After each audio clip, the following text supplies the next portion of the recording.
उदास मत हो, नाराज मत हो या डरो मत। हम अक्सर ऐसी बातें कहते हैं, इससे कोई फायदा नहीं है। आप किसी की भावना को सिर्फ ये कहकर मिटा नहीं सकते, उदास मत हो या मजबूत और साहसी बनो।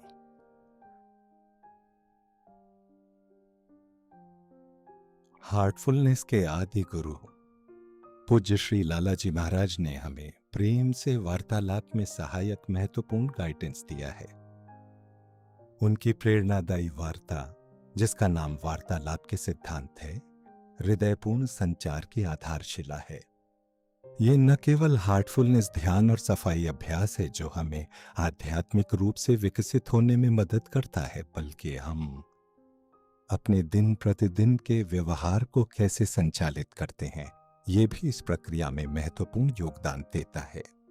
पूज्य श्री लालाजी महाराज ने इस पर अत्यधिक जोर देते हुए जो कहा, मैं उनके शब्दों को दोहराता हूं। मानव जीवन के लक्ष्य को प्राप्त करने के लिए सभ्य जुबान का प्रयोग अनिवार्य है। कितना अद्भुत है! क्या हमारी बोली ऐसी है, सभ्य बोली? ये बहुत ही सशक्त कथन है ना? आदर से बोलना, परवाह के साथ, प्रेम पूर्वक, आध्यात्मिक यात्रा पर चल रहे मनुष्य के लिए आवश्यक गुण है। ये सिर्फ व्यवहार में शिष्टता की बात नहीं है, ये ऐसे व्यवहार से कहीं ज्यादा है। लालाजी महाराज के सिद्धांतों को अपने जीवन में लागू करने का मेरा व्यक्तिगत अनुभव वाकई काफी रूपांतरणकारी रहा है, खासकर जब मैंने उन सिद्धांतों को अपने व्यवहार में नहीं लाया। मुझे तकलीफ हुई। मैं आपसे शेयर करना चाहूंगा ऐसी ही कुछ और अंतर्दृष्टि। हालांकि उन्होंने दार्शनिक तरीके से लिखा था, जब हम इसे प्रैक्टिकली लागू करते हैं तो इसकी सुंदरता सामने आती है।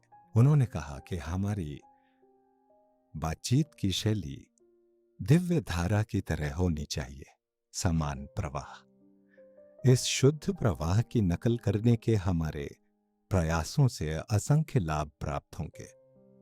एक आदत जिस पर काम करना चाहिए वो है भावनात्मक विस्फोट और तात्कालिक प्रतिक्रियाओं या तुनक मिजाजी और चिड़चिड़ेपन से बचना। इसके बजाय हम कोशिश कर सकते हैं शांत और स्थिर तरीके से बात करने की। इसकी कल्पना हवा के एक ऐसे प्रवाह की तरह करें जो बह रहा है, लेकिन प्रवाह के भीतर हवा के कण स्थिर हैं। इसके लिए याद रखना होगा ठहराव की प्रभावशीलता। बोलने से पहले गहरी सांस लें और एक पल का ठहराव लें, खासतौर पर जब आप किसी की बात या काम से भावनात्मक रूप से उग्र महसूस कर रहे हों। लेखक मार्क ट्वेन कहा करते थे, सही शब्द प्रभावी हो सकते हैं, लेकिन कोई शब्द कभी उतना प्रभावी नहीं हुआ जितना सही समय लिया गया विराम। मैं समझता हूं कि अपनी भावनात्मक प्रतिक्रियाओं पर लगाम लगाने की बात कहना तो आसान है, व्यवहार में लाना मुश्किल। पर इसे आजमाते हैं। पूरे दिन हम उस शांत अवस्था से जुड़े रहने की कोशिश कर सकते हैं जो सुबह ध्यान करते समय अनुभव की जाती है। अपने साथ रखें इसे और फिर अपने हृदय से बोलें। उस हल्केपन की अवस्था से बोलें जो हमारे ध्यान का परिणाम है। पूज्य श्री लालाजी महाराज ने कहा, मैं उद्धृत करता हूं, इसका परिणाम है प्रभावशीलता। जो कुछ भी कहा जाता है लोगों के दिलों को छू लेता है।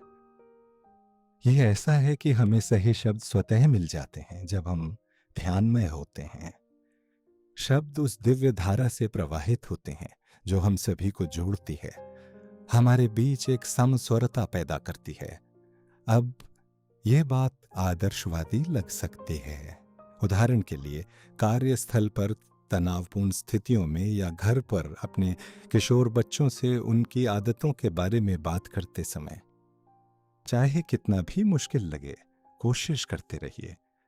हर प्रयास कितना भी छोटा हो, फल अवश्य देगा।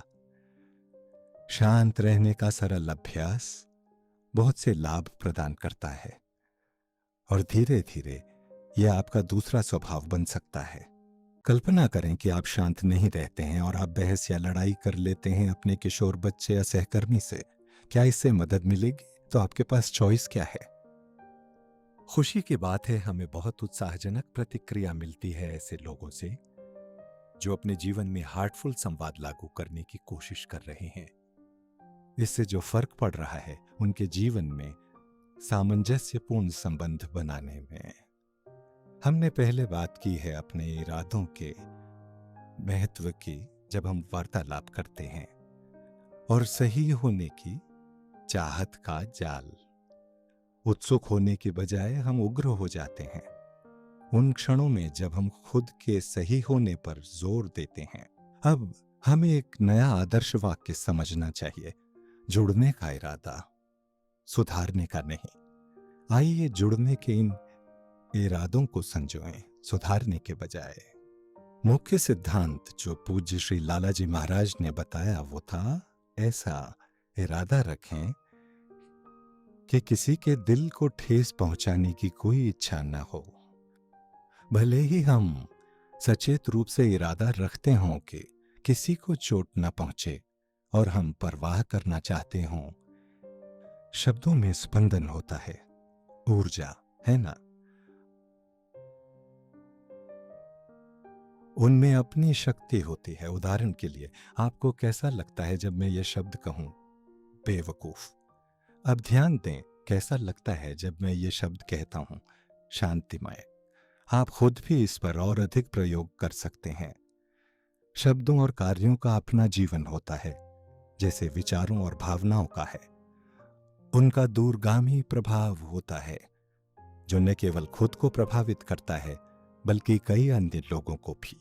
मनोदशा और भावनाएं आसपास के माहौल को प्रभावित करती हैं, सकारात्मक या नकारात्मक। विचार, भावनाएं और शब्द ऊर्जा क्षेत्र बनाते हैं। ये ऊर्जा क्षेत्र सुनामी की तरह विनाशकारी हो सकते हैं या दिल को छू लेने वाले और उपचारात्मक। वो हमारे विकास और उन्नति में योगदान दे सकते हैं।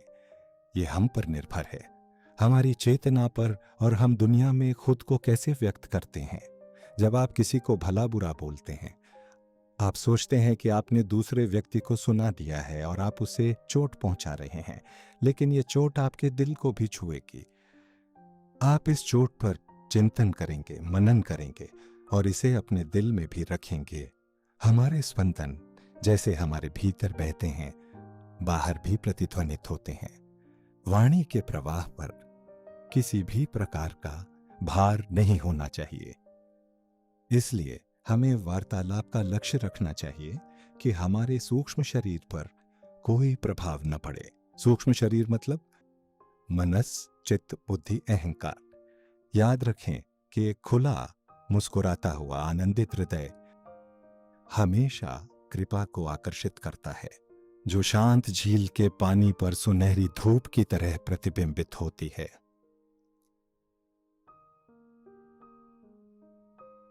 मैंने अक्सर कहा है कि हम एक कान से सुनते हैं और दूसरे कान से निकाल देते हैं, जबकि जब हम अपने दिल से सुनते हैं वो अंदर समा जाता है।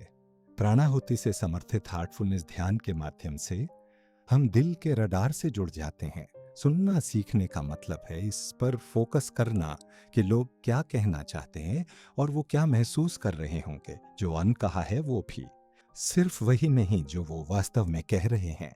हम जानते हैं कि चेहरे के भाव, आंखें, पूरा शरीर, हाथ सभी बोलते हैं। तो क्या हम इस भाषा के प्रति भी संवेदनशील हो सकते हैं? इसके लिए हमारे मन को शांत होना चाहिए ताकि हम दूसरों के लिए जगह बना सकें। जो वो कहना चाहते हैं उसके लिए कुछ जगह दें। हमें खाली होने की जरूरत है, भीतर मौन, ताकि हम छोड़ सकें अपने निर्णयात्मक विचारों का एजेंडा और अपने पूर्वाग्रह। बिना किसी पूर्वाग्रह और अपेक्षा के सुनना हमें खाली कर देता है। ये खालीपन ही असली चमत्कार करता है। हम साक्षी बन जाते हैं। यह है उपस्थिति की शक्ति का उपयोग। अंदर से हम मौन हैं, लेकिन हमारा दिल खुला है। मौन हमें हमारे गहन अंतरतम से जोड़ता है। इसलिए हम देख सकते हैं कि नियमित मौन ध्यान इस आंतरिक शांति को विकसित करता है। यह शक्तिशाली उपकरण मदद करता है स्वयं को सुनने में और दूसरों को। यद्यपि हम सभी ने शायद सैकड़ों बार उत्तर देने से पहले सामने वाले की बात सुनने के महत्व के बारे में सुना होगा, यह आश्चर्यजनक है कि अभी भी कितना काम किया जाना बाकी है इसे एक आदत, सचेतन आदत बनाने के लिए। डॉक्टर स्टीफन कोवे की पुस्तक के बारे में आप जानते होंगे, the 7 habits of highly effective people. यदि आपने इसे नहीं पढ़ा है तो मैं चाहता हूं आप समय निकालें और इसे अपने परिवार से शेयर करें।